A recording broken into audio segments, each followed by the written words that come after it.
Hey, da da da da da da.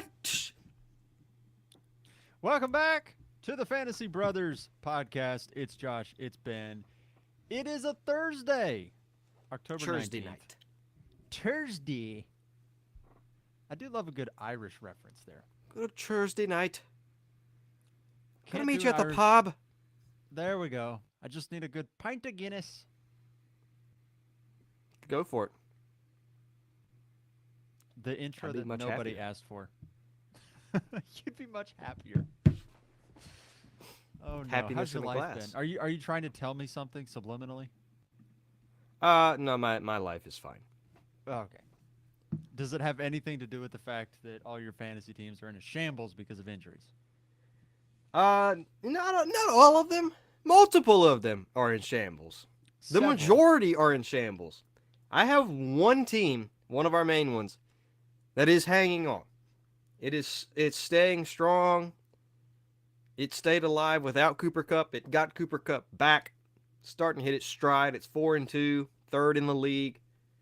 I think third in points for. Not bad. Pretty close. Yes, no, second in points for. This is that same league where at one point I think I had a 200-point lead, and that point lead has shrunk. It's now You are like still 15 first. points. No. You are Yes. still first by 9 points. Amazing.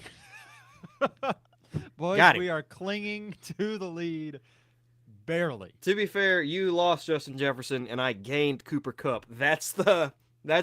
point difference right there. Back up. That's all you need to know. Oh man. Fantasy it's so fun. Is a cruel, cruel mistress. That it is. If you are listening to the show and you enjoy what we're doing here, consider leaving us a rating and review wherever you're listening. And if you're watching on YouTube, we're live right now.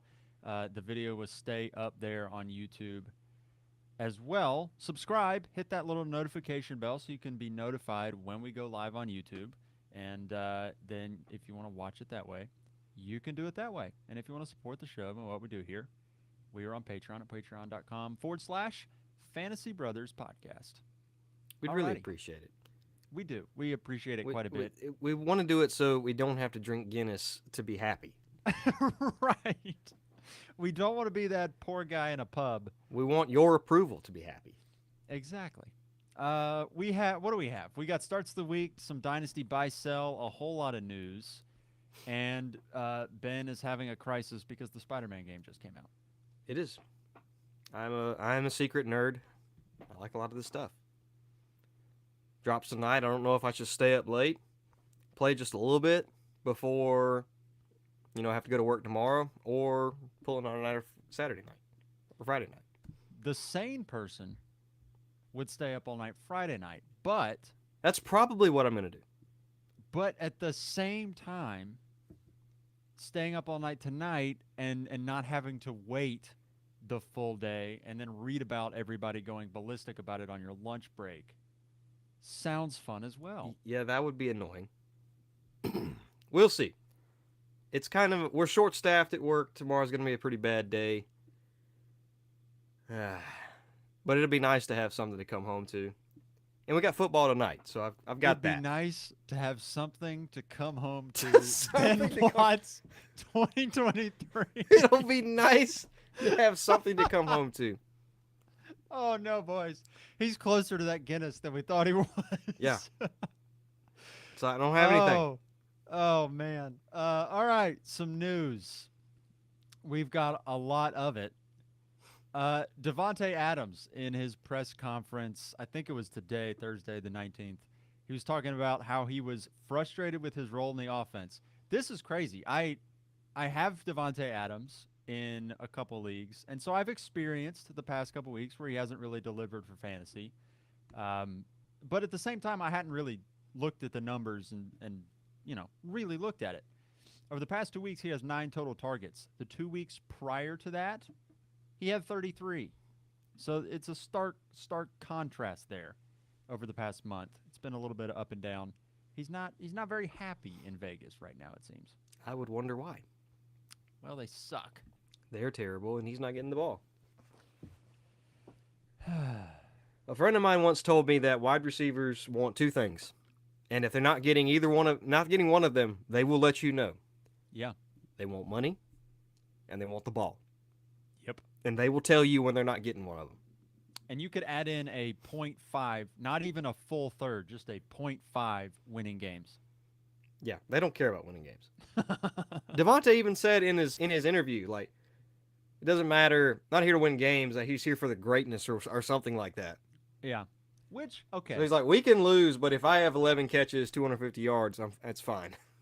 I do understand because at the end of the day, if we're really honest, in week 7, are we going to remember week 7 of the 2023 NFL season for a game that the Raiders won, or are we going to remember that Devontae Adams had 11 catches, 250 yards, and 3 touchdowns? We will remember that. So I know we bag on guys because they don't want to win games, but like at the same time, there's a give and take. Like you want to win games, totally get that. That is the reason why they play the games. But also the longevity, the money, that stuff is very important too. So ideally, you would have both, and I think that's really what he was trying to get at with his press conference of like, I want to win. Don't get me wrong. But at the same time, I don't want to win and go out there and just do cardio. Yeah. Which I get, And he's Devontae Adams. He can say whatever the crap he wants. Look, if Stephon Diggs gets mad in Buffalo when they win 13 games a year, he has 1,500 yards and 10 touchdowns. Exactly. Devontae Adams is worse off, trust me. Yes. He has earned the ability to say that. Yeah. You will be happy to know. This is really funny because I read the article and I thought it said Shane Steichen. It did not. It said Kevin Stefanski. And I did a double take like, wait, Kevin Stefanski's not the Colts coach. Kevin Stefanski said that he anticipated Jonathan Taylor's workload increasing. And I was like, oh, that sounds like great coach speak from the Colts. Wait a minute. Kevin Stefanski's the coach of the Browns. What's going on here? I anticipate that we might give our player the ball more. Yeah, so the Browns are preparing as though Jonathan Taylor will get a lot of touches when they play the Colts this weekend. I mean, it's going to happen. Yeah. What was it, 2 weeks ago, Zach Moss, it was like a 90-10 snap share sort of deal. Last week, it was 50-50. I think the trend is... They're ramping up Jonathan Taylor, and he'll get there. Yeah. I think this week, if the trend is moving the way it looks like it is, it'll be like maybe a 60-40 sort of thing between him and Zach Moss, and then I think it's his from there on. Yeah, he had 7 touches week 1, and then he had... You mean 2 weeks ago? Yeah. The first week he was back, essentially. He had 7 touches. 2 weeks ago, last week, he had 13, so he's already started to implement himself more. Just in time to face the Cleveland defense, which... No Anthony Richardson. Oh, yikes. Oh, boy. Gardner Minshew is going to look real bad out there Sunday. That's all I'm going to say about it. That's why they're going to give the ball to Jonathan Taylor. Yeah.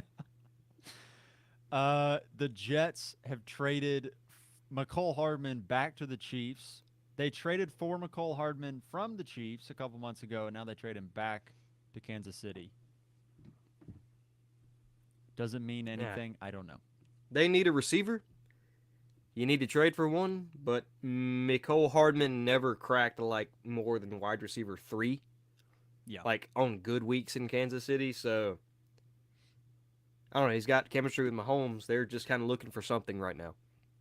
They are. They're trying to throw something at the wall and see if it's going to stick.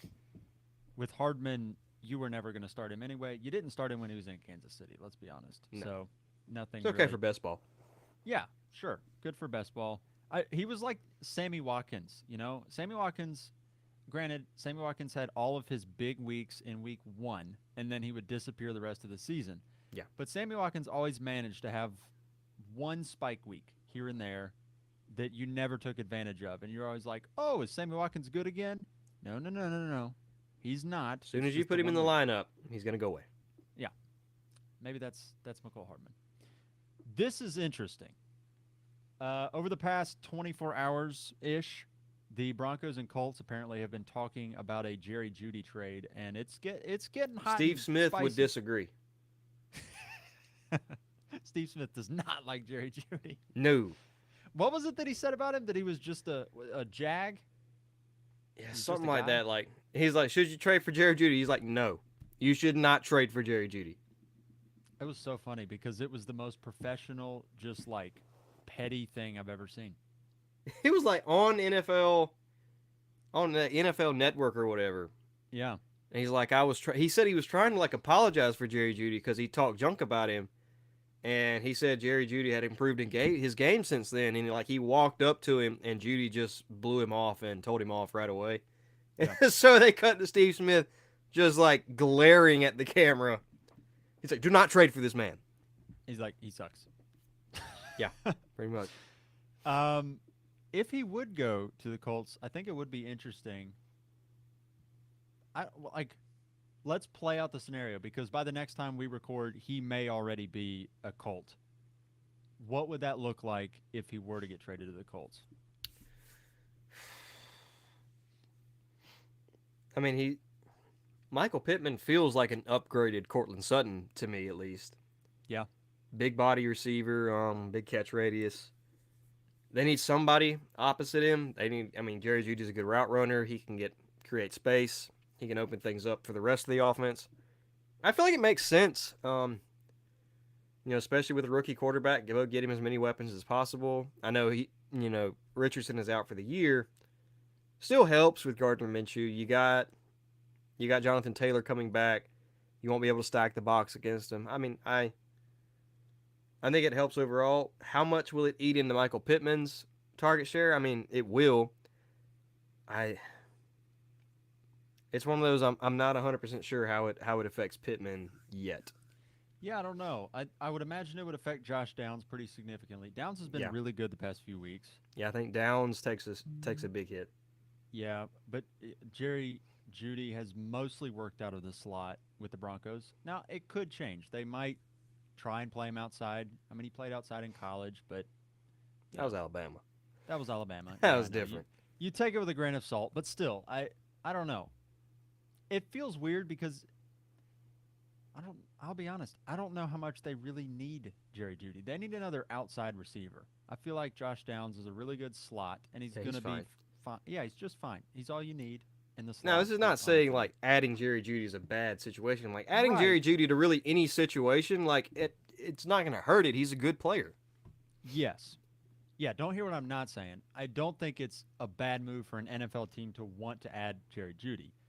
But in terms of figuring out the pecking order of like how does this work, like on paper, they're not desperately in need for a receiver like Jerry Judy. Yeah. Not that it would hurt to add him. In my mind, like if they were to add somebody, it would be a deep threat. I know they have Alec Pierce, but like a good, more versatile deep threat. I don't think of somebody I can think in my head of what that would look like. Yeah, I don't know. I didn't think of a name. Maybe an Elijah Moore or somebody like that. Well, yeah. I mean, Elijah can operate out of the slot too, though. Yeah, he's more of a slot guy. I don't know that. I mean, he does work down the field, but thinking out loud, really. I don't know. I'm spitballing here. Henry Ruggs, if he was not incarcerated. Oh no. Oh no. Oh jeez. Okay. Kyler Murray's practice window has been opened Finally. Up by the Cardinals. You told me before recording, if you're wrong, I blame you, that maybe they're anticipating he will start week 9. That's it's not me and speculating. That's what I'm reading per other sources that are speculating, really. He practiced yesterday in a limited fashion. He was throwing today. From what I read, the article I read, they're saying potentially he practices the next 2 weeks. They start to ramp him up, and then either start him 2 weeks from now or 3 weeks from now in week 9, which would be against Cleveland. That's a tough way to start. But if he doesn't start then, I think that would mean he's out for the year, if I'm thinking about this correctly, because they opened up his 21-day window from the PUP now. Yeah. Yeah. Woof. If he would have to start for against Cleveland first game back, that would Yeah. suck. Poor little Kyler Murray. He'd probably tear his other knee. They come right back like, up, he back to the pup. I Miles don't. Garrett killed him. I don't want to wish it on anybody, but God, that's not a good way to He start. actually bit him in half. Oh, Miles Garrett sat on Kyler Murray, and he just disappeared. Sad situation. You hate to see that to a guy. You you do hate to see it. Yeah, that was the news. Starts of the week. We've got running backs and wide receivers. We've been doing quarterbacks, but You know who to start. yeah.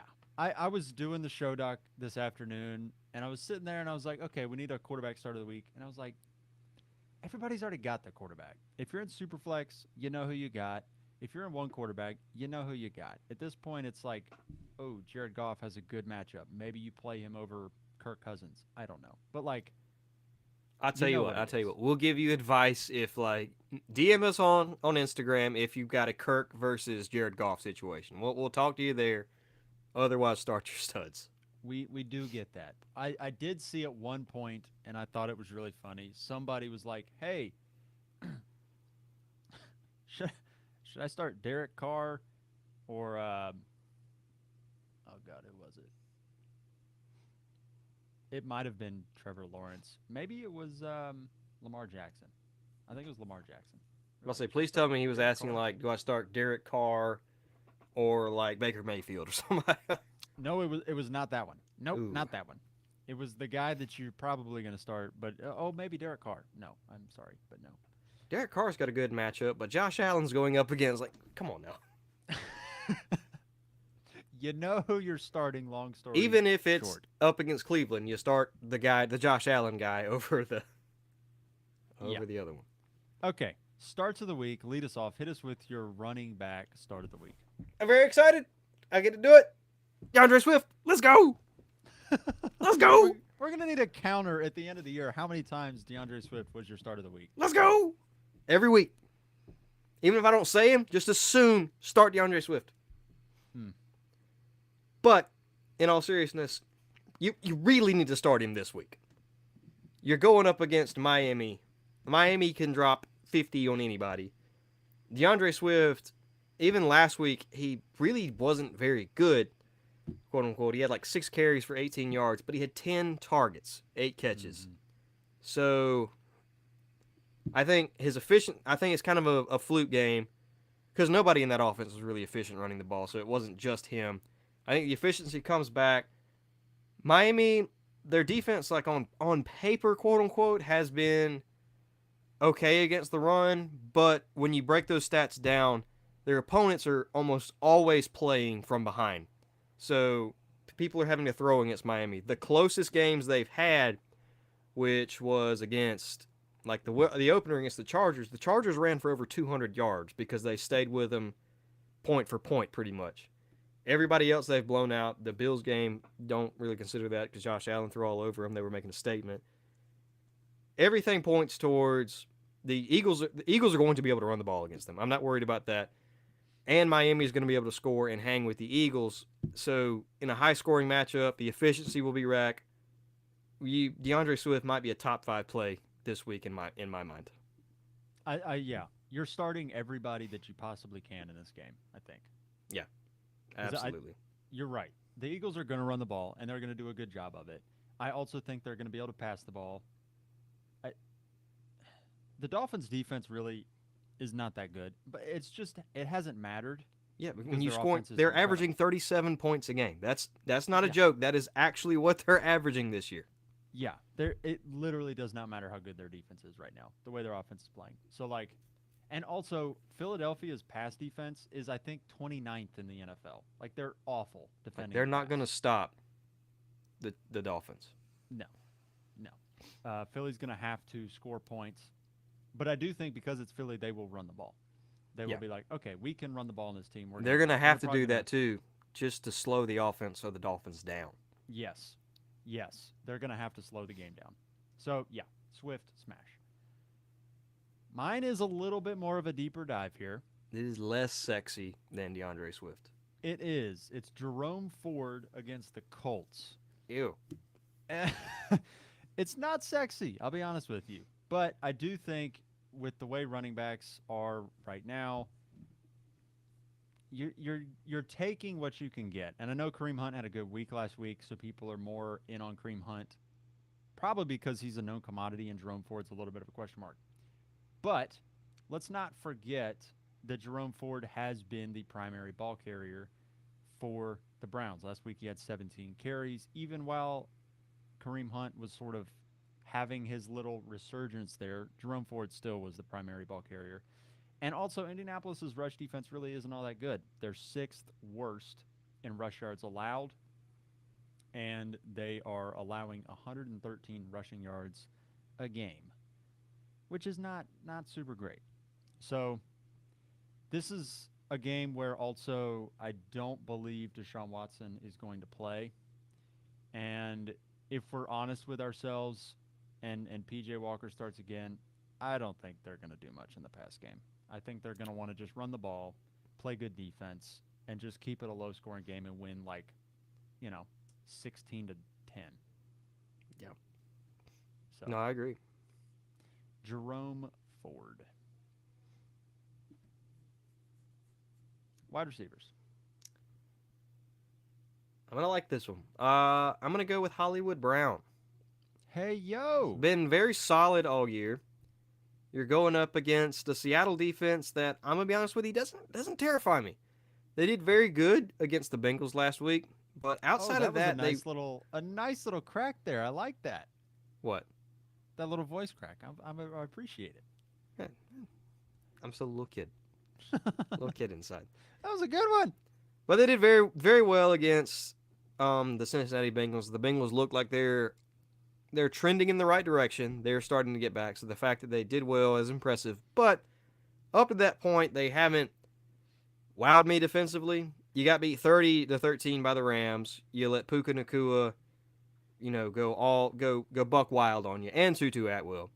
Against the Lions, Amon-Ra and the boys did their thing. They won the game, but gave up 31 points. Adam Thielen had 11 catches for 145 yards against Seattle's defense. Giants doesn't count. You did well against the Bengals. Jamar Chase still at 80 yards because he's Jamar Chase. But yeah, I think the Cardinals are going to be playing from behind most of the game. They're going to have to throw the ball. Hollywood Brown, even last week, which was a quote unquote like a down week, he still had 11 targets. He's had 10 targets, 5 targets week 1, 10 targets week 2, 7 targets week 3, 10, 10, 11 targets. I think he has a resurgent week in a game where they're going to be down. Hollywood Brown's a smash play. He's been so good and nobody's talked about it. Yeah, he's been sneaky good. Wide receiver, it feels like low how good he's been. He's wide receiver 16 on the year. I love that. And I love it so much because I called it before the season. I was going back and looking at some of the takes we had just to see, did we hit on some of these? Are we crazy or did we mostly were miss? We doing all right? That was one of those that I had no conviction about it, but I was like, I feel like Marquise Brown is going to be a little bit better than we think he's going to be. And, not a smash, league winner sort of pick, but just one of those solid picks that helps out your team as a decent wide receiver too for you. You feel okay about him. You can put him in your flex and be like, okay, I'm fine. Hollywood Brown. He's solid. It's not a wasted pick. No. He's been better than that, honestly. He's been very solid. Yeah, he's a mid to high end wide receiver too. Yeah, so Devon Witherspoon, pretty good corner there for the Seahawks. But I do think you're right. I mean, Hollywood pretty fast. So is Witherspoon. He's pretty fast. He ran a 4.3 himself. So I don't know. I don't think they're gonna have him shadow Hollywood either, though. So he's probably gonna get his. Yeah. I'm gonna go again. Scraping the barrel a little bit. I'm picking these nice, good names. You're like, yeah, I like that guy. I'm definitely starting him. Yeah.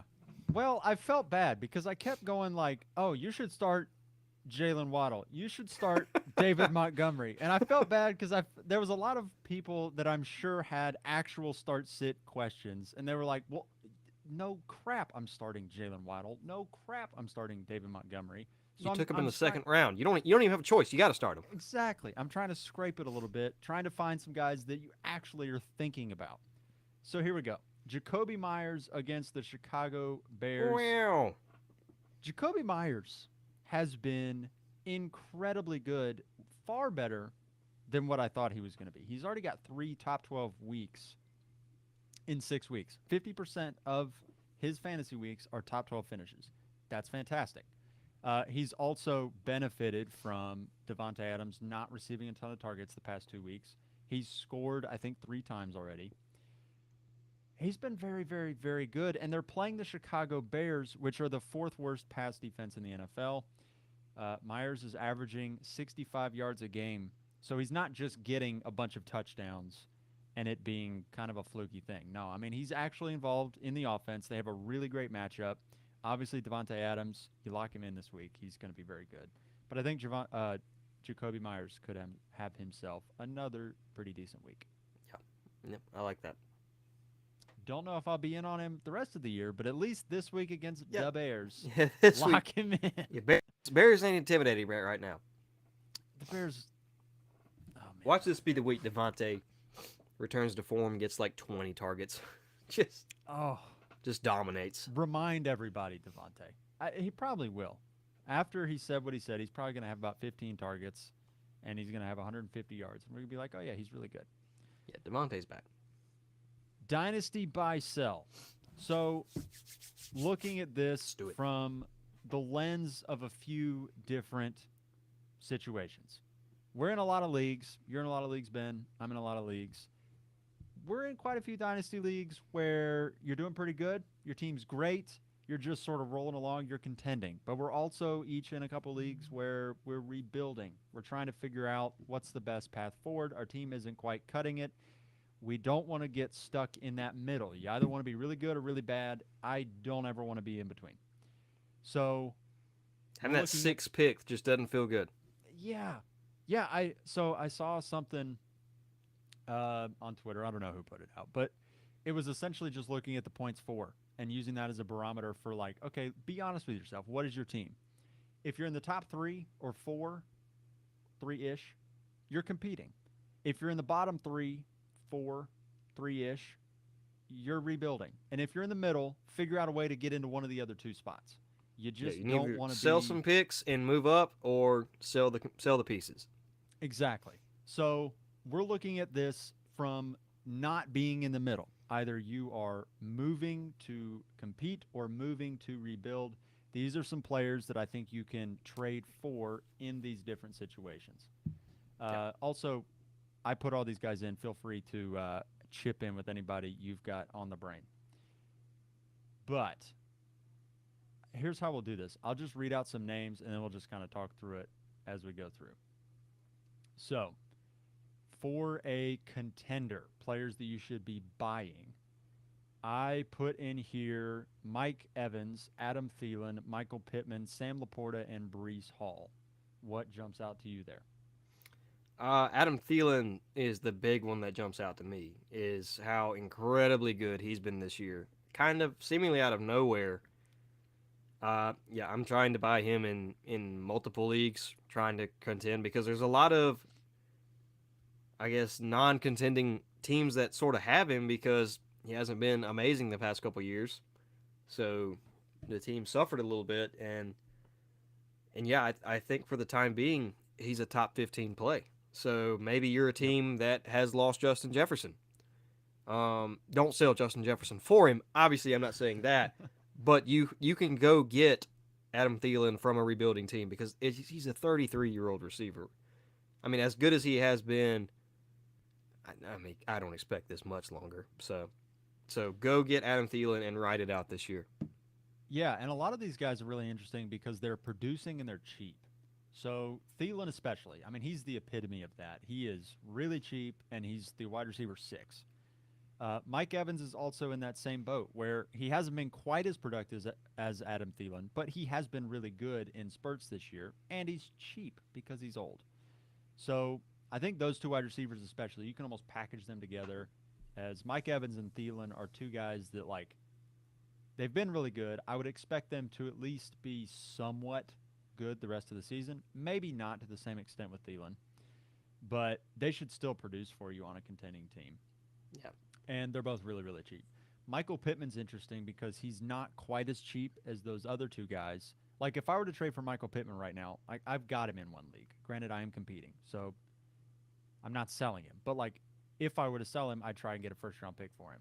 But, like, if somebody came and I had Adam Thielen and they just tossed me, and I was, if I was one of those middle-of-the-pack teams that was trying to get into a rebuild or something, and somebody just tossed me a second-round pick for either Thielen or Evans, I'd probably be good with it. I'd be like, sure, yeah, take the player, I'll take the pick. Pittman's going to be a little bit more, but Pittman's also way younger, and he's still producing at a top 15 level. Exactly. Yeah, I think people don't. It depends on your league. Michael Pittman's weird. Like it, he's got people like him, but at the same time, people don't love him. Does that make sense? He's always one. I've tried to buy him multiple times, and I never get something done because I feel like the people who have him are always willing to sell him, but they always hold on to that little shred of hope. Like, he's still 25 years old. He's still really good. He's the top option on his offense. So they always ask just a little bit more than just I'm willing to, that I can talk myself into paying for Michael Pittman.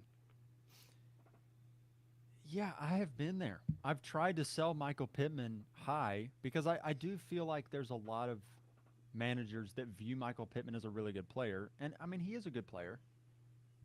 But I think at different times in his career, he's popped and we've been like, oh, he's going to step into being like a perennial, like maybe he could be a T. Higgins sort of player. I think there have been moments when it's like, this could be a T. Higgins. And then you try and sell him for a T. Higgins price, and nobody wants to do that. But then he drops down and stops producing at that level. And it's like, okay, well, the window passed. I'll hold on to him. But then he starts producing again. It's like, okay, well, we've been through this rigmarole a couple times. I don't think he's T. Higgins. But at the same time, he's producing right now a lot better than T. Higgins is. He's getting a lot of targets, and he's doing stuff with it. I don't know. He's a weird situation. If you're a contender, do you sell T. Higgins for Michael Pittman? It sort of depends on the roster a little bit. I'll be honest with you. I think you can get Michael Pittman plus for T. Higgins, and so that is a tear down I would probably be willing to do as a contender. Yeah. If I can get the plus. Now, straight up, I don't know if I want to do that because I think Higgins will hold. He'll insulate value longer than Michael Pittman will. But I agree. I think Higgins will have a resurgence at some point this year. Just with the Bengals' offense being better, he's going to get healthy. They're going to a bye week. And for Dynasty too, he's probably not going to be a Bengal next year. So he has a chance to go be a wide receiver one somewhere. Yeah. The other two here were Sam Laporta and Breece Hall. Breece Hall we know is expensive, but he is the only running back I can find right now that has truly elite top 5 ceiling and isn't being valued that way everywhere. Does that make sense? I don't know where you're trying to buy him. Everywhere I try to buy him, like, they want Bijan Robinson value. Which, I mean, okay. I don't blame you right now either. I'm gonna be honest. Well, I say that because 2 weeks ago I was seeing videos of sell Breece Hall right now while his value is still pretty high because the Jets offense is terrible. He's been a sell for a good chunk of the season, and now he's produced 2 weeks in a row, and the Jets offense doesn't look like the worst offense in football, and people are starting to come back in. So I think you can just play his value off a little bit because it's fluctuated a little bit this year. Whereas, like, the other running backs that are those top guys, like Bijan Robinson, nobody's budging on his value right now. Christian McCaffrey, he's the best running back in football, so, like, there's no reason to budge. Jahmyr Gibbs is the guy that but, like, you don't want Jahmyr Gibbs as a contending team right now because he's not producing at the level that Breece Hall is. So it's a nuanced situation with Breece Hall. Yeah. And then Sam Laporta. I mean, Sam Laporta is great. I He think he's a top 4 tight end, but I don't know if you've got to pay that price. I don't think you have to pay the iron price for Sam Laporta yet. no, and people won't. I'm in a situation where in our main league, I've got 3 really good tight ends, and Sam Laporta. This is how good the tight end situation is. Sam Laporta is the 3rd best tight end in that tight end room And he's the 4th best tight end in in fantasy football right fantasy. now. If that tells you, the only one I'm missing is Mark Andrews. Yeah. um, so like I need to sell him because the team is contending. I've suffered a bevy of injuries. Jefferson has gone down. Nick Chubb has gone down. Jameer Gibbs isn't producing. I have T. Higgins on that team too. He's been injured, not producing. The team is still it's limped its way to 3-3, and Sam Laporta's on the team. It's a dynasty league. I need to sell him for a receiver or something, but I just don't want to, man. I'm scared I'm gonna sell him, and he becomes the next Mark Andrews. Like if he's this good, his rookie year, what is he gonna be? He's going to be good. I'll just spoil it for you now. Sam Yeah. Laporta is legit. He is good. So If a I tight know I end- need to, but I don't want to. I know. If a tight end produces like this, they're good. They're legit. You can buy into it. It's not smoke and mirrors. Like Kyle Pitts was not this good his rookie year. I know. I know. Blasphemy. Someone asked me this question, and I'm curious your opinion on it. I may have asked you this before, and it seems blasphemous, but I truly don't know where I land on it. Not redraft. Obviously, we put Laporta in redraft. In Dynasty, Kyle Pitts or Sam Laporta. Dude, it's stupid tough. So Because I think I it want depends to on say Pitts. situations. I want to say Pitts too. I want to say Pitts, but realistically, is his situation going to get much better than Laporta's in the next 2, maybe 3 years? I don't know. You bet on the talent with players like this, but Laporta's just he's in a perfect spot. He's in a situation where that offense is really not going to change all that much outside of Ben Johnson getting hired away. Like that's really personnel wise. Jared Goff's their quarterback. Their offensive line's locked in. Like everybody's young. Like it's not going to change significantly over the next couple of years. And Laporta's shown he's already good. Yeah. So with him, the talent's there. The situation's probably not going to change a ton. Kyle Pitts, the situation could change, but I don't know that I would bet on it because they've been good enough that I don't know that they're just going to blow everything up. And the talent I think is good, but like it's just not. It's not been there, and this is the yucky part of Kyle Pitts, the part that nobody wants to acknowledge, but it's just true. They've been throwing the ball. Well, the past And 2 weeks he's- he actually has been good. Yes, but not Laporta good. No. Like he's been fine, but not Laporta good. And so, all that to say, if I am flat out trying to suck and rebuild and I don't want points right now and I'm just playing for a couple years down the road, I can see wanting Pitts. But just about every other scenario, I think I want Laporta. I agree. He's great. He's so great. Okay. Players you should be selling as a contender. This is going to be spicy. We're going to have Feels to make like a some shot arguments. at me. It's not a shot. These are just guys that have underperformed that I think hold value, and you can trade them and get stuff. 4 out of 5 of these guys are on my main dynasty team where I'm trying to win. Promise, I had no idea when I made the list. I just made it, and I was like, okay, who are guys that will hold value past this year that aren't producing up to their expectation right now that you can get somebody who is producing right now for them. So the names are T. Higgins, Jameer Gibbs, Justin Jefferson, put an asterisk next to that one, Derrick Henry, and Calvin Ridley. Where do we want to go with these?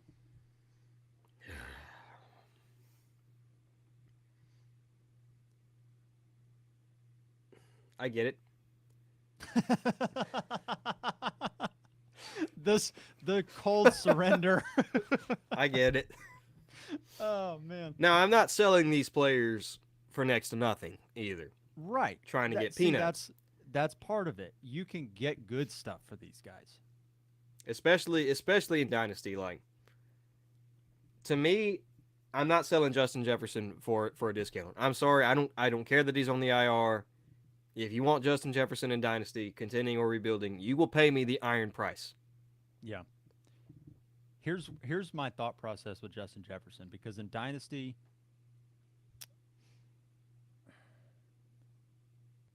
I don't want to sell Justin Jefferson in Dynasty. But let me paint a scenario where maybe you could. You are a team that is 4-2. You're currently third in points for. You're fourth or fifth in max points for. So you're on the cusp, but you need something to get you over the hump. You need points and you need wins. Justin Jefferson's on IR. There's a possibility he may not come back for a couple weeks post that 4-week IR period. So if you don't do something with Jefferson right now, this season might just be a wash. And at that point, I just never want to be in that middle point. I want to be always getting after it one way or another. So I could see a scenario where in a dynasty league, you're like, you know what? I can get really good stuff for Jefferson. His value's insane. Plus, also, there's just a teeny little niggling piece of uncertainty about who his quarterback's going to be next year. You can trade him for Amon-Ra St. Brown and like picks, lots of picks. And you can get production now and really good insulated value in the form of picks going forward. Or you can package Jefferson probably plus something else to get Jamar Chase, and then you basically made a lateral move and you're off and running. That would be where I would go with that. Yeah, I agree. So, I don't hear me say you should sell Justin Jefferson in Dynasty, because I think it's a specific scenario. But I think in that one scenario, I'd be looking myself in the mirror going, okay, I might need to make a move here if I really want to be serious about trying to win. Yeah. And I've kind of had the same conversation with T. Higgins. Because this is a team where I also have Jamar Chase. And I've had to look myself in the mirror and still go back and forth with like, would I sell T. Higgins for like a Devontae Adams? I 100% think that T. Higgins is the better dynasty asset for sure. But if I'm trying to win it this year, I mean, Devontae can get me there. I don't think T. Higgins can. Mm-hmm. Yeah, I get it. T. Higgins is rough, man, because he hasn't quite been the dominant receiver that we all think he can be, and that he's shown in spurts. And But there's also a window, like I said earlier, this offseason where his yeah, value can go up. yep. It also may not go up. It may go down, depending on where he signs. He might just go take a bag of money to be the Titans. Yeah, exactly. There you go. Oh, God. He might get a bag Don't of do money it, from the T. Titans. Don't do it. So it may not be all rosy there. And in that scenario, I would hate to be a T. Higgins owner in Dynasty, because that would just suck. Because like it could be so good, and that was not what you wanted. So he's not quite producing now. I think you're right. Devontae Adams is a great name because he's old. His dynasty value is not amazing, but man, he's going to produce this year despite Vegas be damned. Devontae Adams is going to be still good. So that And would he be may demand a conversation. trade and go somewhere better. There you go. I've seen that too. Jahmyr Gibbs is interesting because I don't think he's a sell in Dynasty, but also in a similar sort of I paid situation. a bag of money for this guy. You did. You paid the iron price. He is not the top 10 running back that we were hoping for this season. He's still a great dynasty piece because he's got long-term value with the Lions. But also we've seen, and maybe this is a thing that continues over the next couple of years, because David Montgomery, he's going to be there a couple of years. Maybe they just are like, you know what, Dave Montgomery's our pounder, and Jahmyr Gibbs is the guy that we bring in to sort of not spell him, but as the change of pace guy. And that's so far not been a super great fantasy role. Don't spend a top 12 pick on a change of pace guy. Yeah. Not ideal. So I do think you can get a lot for Jahmyr Gibbs still, and you can go trade him for whatever your heart desires. You could get Christian McCaffrey for Jahmyr Gibbs right now, probably, and that's great. Go get Jahmyr Gibbs, or not, Travis Etienne and Yes. something. Yes, absolutely. Derrick Henry, I think this one's pretty self-explanatory. He's losing work to Tyjae Spears. He might even get cut or traded. Well, I don't say cut. He won't get Oh cut. no, He might get traded don't at the say that. deadline. Yeah, sorry. That was he's not getting cut. He might get traded at the deadline, or honestly, I don't know if this would really happen, but maybe Spears actually works more into his workload as the season goes on. Maybe he starts to slow down a little bit with the pounding. I don't know. But Derrick Henry, it's like he still has some value. There's a lot of people that play Dynasty like redraft. You can probably still get something moderately okay for him. I would be doing that. Yeah, for sure. Calvin Ridley. I don't know what to do with him. We have beat around the bush a little bit with Calvin Ridley the past couple weeks. He's not been what we've hoped. He's a very interesting situation. I was thinking about this too. I don't know if he gets re-signed by the Jaguars because Calvin Ridley is 28 years old. He's still on his rookie contract. I could see a scenario where he gets offered a bag to play somewhere, like Christian Kirk got offered a bag by the Jaguars. Maybe Calvin Ridley gets offered a ton of money, life-changing money, and just goes to the highest bidder because he needs to get paid. Well, he's got a gambling addiction, so Got to supplement it somehow. Oh no. I mean, you're right. You know, the casino's got to get it from somewhere.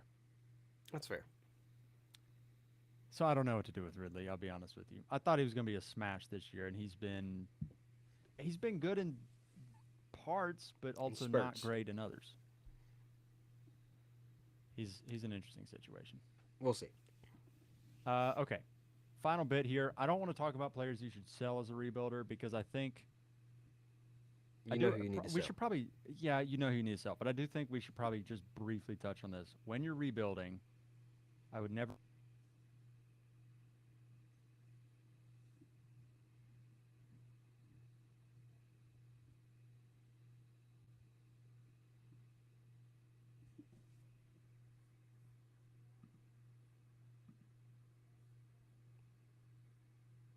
Think I lost you there, Johnson. I've still got some players. I'm going to still put in a halfway decent lineup. I'm not just going to sandbag everybody because I just didn't want to play that way. And lo and behold, what ends up happening is the final week, I win my matchup and I end up with the second pick in that rookie draft. Like the So I had Texans last year. exactly. So I had to trade to get Brees Hall. I had to trade a future first round pick to move up from 2 to 1. That future first round pick, because injuries galore, it ended up being the 102. So I could have had the 102 2 years in a row, but instead I paid Jameer Gibbs and the 102 for Brees Hall. I could have just lost and not paid anything for Brees Hall and got him for free. So I don't be the rebuilding team that like still has really good players. You might have one or two foundational pieces, but sell the farm, get bad, and get picks. That's my little soapbox aside. I agree. So I'm trying to do that in a Dynasty League. it can be tough. It Trying takes a very hard. while because you don't want to just sell people for pennies on the dollar. You still want to get decent value, but at the same time, you don't want to have points in your lineup. So we're not talking about players you should sell because you should probably sell everybody, but people you can buy as a rebuilding team that will help you for the future. Here are the names: Javonte Williams, asterisk, Sam Laporta, Kyle Pitts, Anthony Richardson, Zay Flowers. You'll notice Sam Laporta is also here. That's how good Sam Laporta is. If I need to win a championship, I can go get me a top 5 tight end. If Yeah, I need a top 5 tight end for my Dynasty team to build on, I can go get Sam Laporta.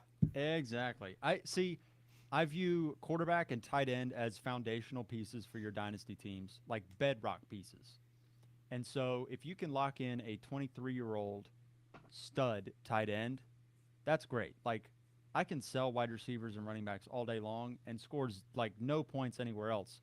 But if I had like Justin Herbert and Sam Laporta as my cornerstones, and then I use the picks to acquire the running backs and wide receivers, I think that would be a good way to go about it. So you can still trade for a great tight end that is young and build around him and move forward that way. Yeah, I like it.